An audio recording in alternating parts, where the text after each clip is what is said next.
Okay,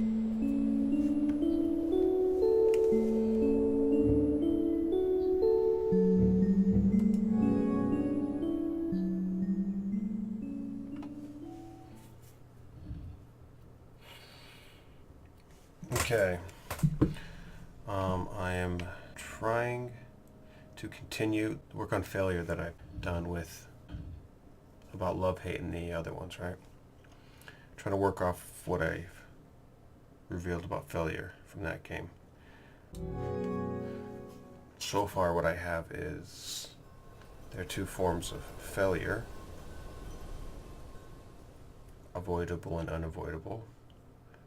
And in games, avoidable failure is failure that it's basically solving the puzzle. So failure that if you understand the puzzle, you can avoid failing. And then unavoidable failure is failure in which you are supposed to learn something important about the mechanic of the game. So the game is designed to cause you to fail so that you learn how to use this mechanic. I'm wondering how these two aspects of failure will differ in this type of game where it's 3D and I'm moving around in a 3D environment. But puzzles are still the main form of the genre of the game. So there are other things like I would be able to conduct experiments in my mind, or in other words, try to solve the puzzle in my mind before actually trying to do it in person. But since in the other game about love, hate, and the other ones, that the entire puzzle was located on one screen, so I was able to see it all, move the characters around, and perform different variations of the solution in my mind, encounter failure, and solve it all in my mind before I actually engaged in the game. Being 3D, I wonder if I'm going to be able to do that here.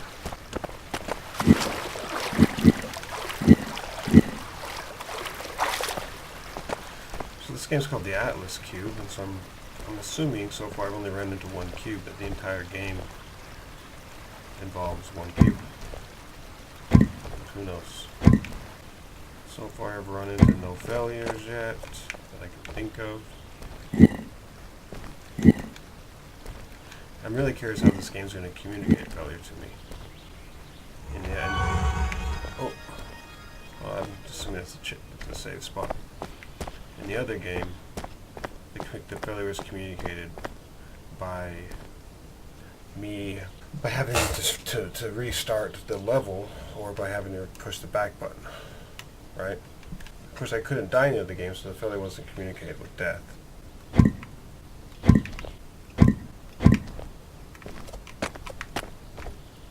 I might fail here because I might not be able to make that jump.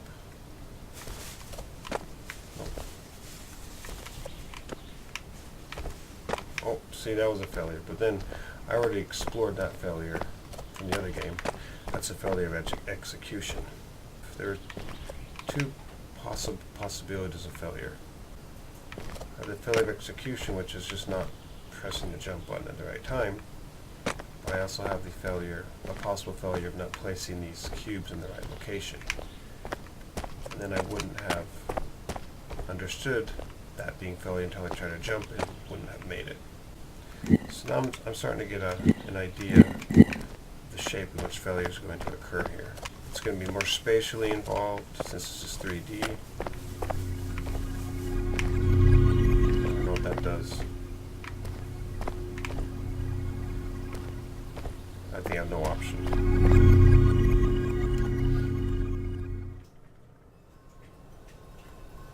Okay. I'm assuming I just finished level 1. Going to level 2.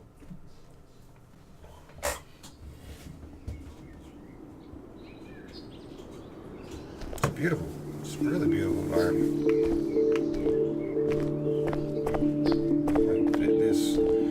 The stark geometric aspect of it, that is juxtaposed by these natural elements. It's pretty interesting, actually. It does kind of remind me of a city. but then it floating in this sky takes away that illusion of a city. I mean, it makes it purely artistic, having it floating in the sky. All it would take is some roads, a car, and then bam, take it straight up, take it out of the artistic realm into reality. Kind of curious how they came to that. How they came to this artistic. Okay, now let me see here. Is there like a distance? Oh, so there is a distance. Okay. So I can't get it now. So there is definitely a distance. I'm really curious how they came to that distance too. What was the exact distance that they knew that they could allow? Through a lot of trial and error for sure. They probably chose a certain distance and realized maybe a certain puzzle design was broken because of it. Wow, there's various pathways I can take. I wonder why they allow me to take various pathways. Maybe right here is one of the reasons why they decided not to have it fully distant, like have a limit to the distance, because someone, when they were playtesting the game, someone just grabbed this one and was able to solve a puzzle before they were supposed to, and they're like, oh shoot, we gotta add a distance measurer here.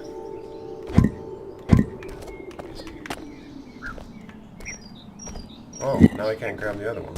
I'm pretty excited to see how the mechanics unfold. Before, I had just full access to all of my cubes, but now I'm having an alcove where it hides, limited my ability to grab it, right? Can I make that? Yep. Okay. So that whole section was just to gather the amount of cubes that I need. Okay, so I'm seeing the game separated into two different sections. There's one section where the puzzle is just gathering the amount of cubes you need, and then there's a second section which is right here where I have to get to the end. Pretty simple. I can't jump up there, right? Nope. No, I can't. Now I'm to the end. I am positive they're going to start implementing arrive at the ending with a certain number of cubes, you get a bonus type of thing. So they start adding the element of see how few cubes you can use to solve the puzzle. So adding difficulty, levels of difficulty, but then allowing just various levels to coexist.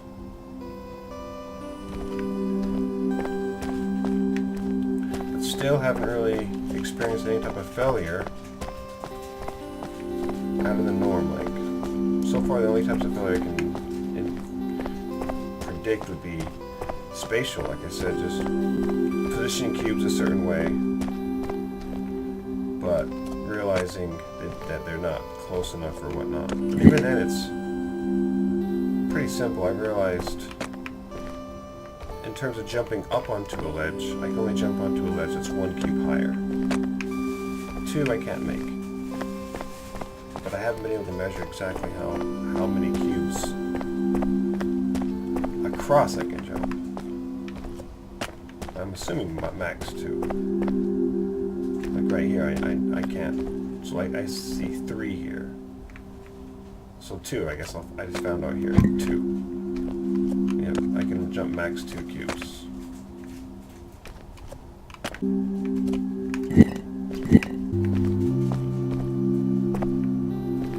Oh, interesting. Now I have to use them here.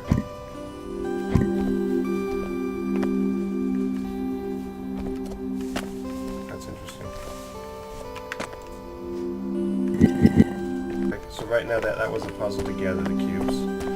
So now I'm assuming I'm approaching the final puzzle, which is getting to the end. what type of failure could occur here? I know my goal. That was another thing I forgot to review. I originally want to dissect the aha moment, right? So the first step for an aha moment is you need to understand the goal. The next step is you need to devise a plan. The next step is you need to execute the plan. The next step is you need to fail. Then you need to revise your plan, and depending on the number of failures and revisions you have, that affects the strength of the aha moment. Once you achieve the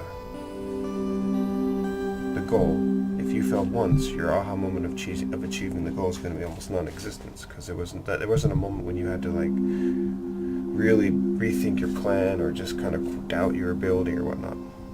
But if you fail like 15 times, then during that process, you're going to start doubting, right? Oh, what am I even supposed to do?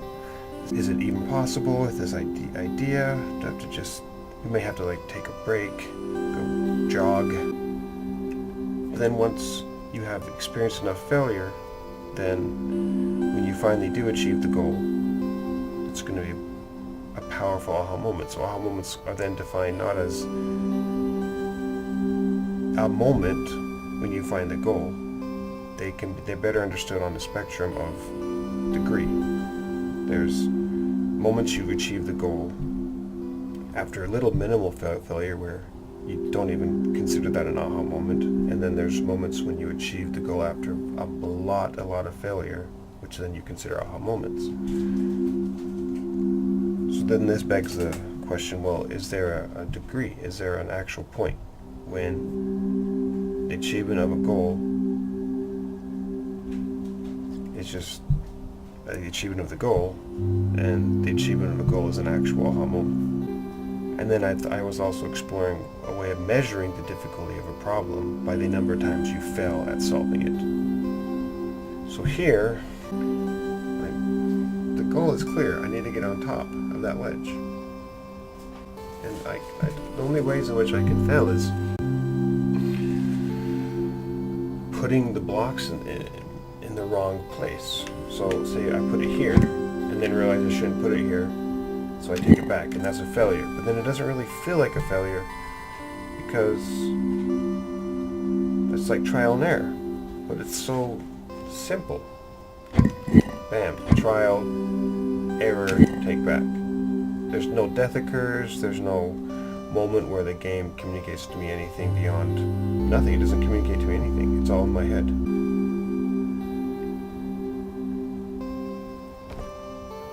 So I know from the rules, I know is I can only jump up 1 cube length. So I can only jump on something that's 1 cube, and I can only jump across 2 cubes. So then I just have to understand that. I can only jump up 1 cube. And right now I have 3 cubes to use. Oh yeah, another rule is I can connect a cube to a cube. This. And I have not learned, another thing I realized is I have not learned a single one of these rules through a failure.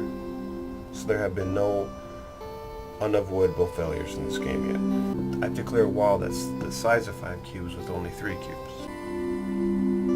So I might be lacking a cube, or I might be not understanding a way of using these cubes.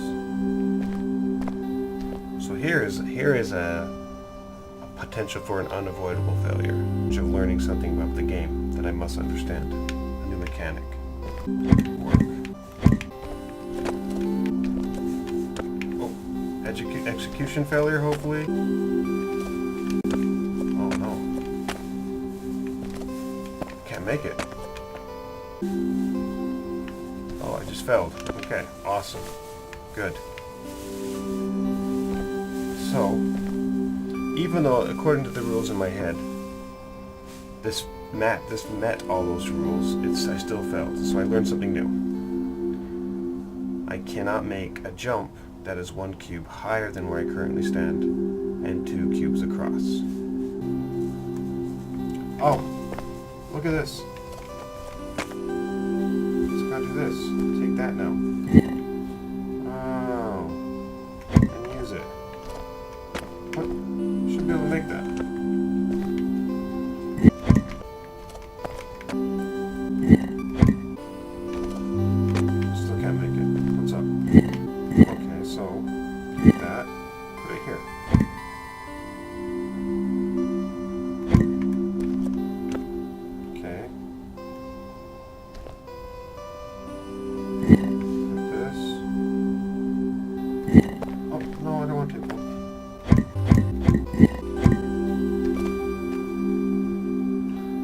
I just learned something new.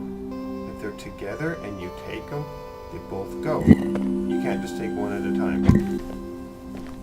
If you're standing on it. Wow, that's another rule. I didn't know that. Hard failure. See, I just learned something new from a hard failure. Wait. You can take that one. Man, that's a weird thing. What a weird rule. If you're standing on that one, you can't take... It can't just be floating in the air, basically. So they both drop. Okay, got it. Got it. Whoa. So there, we learned that if you can't make a cube suspended in midair. I also learned that you can't make a jump to a cube that is one space up and two spaces over. And I learned all these through failure. The failure was definitely not that emotional because there was no communication of it in a hard way to me. It was pretty subtle. No moment when I had to repeat an elaborate system of moves, which is another thing that lots of games are criticized for is they cause the player who fails to repeat a lot of mindless steps up to that point so they can try it again. Well, this one hadn't really done that. A lot of like finding the cubes type of thing, right? What was the point of getting that cube if I can reach the end of the level?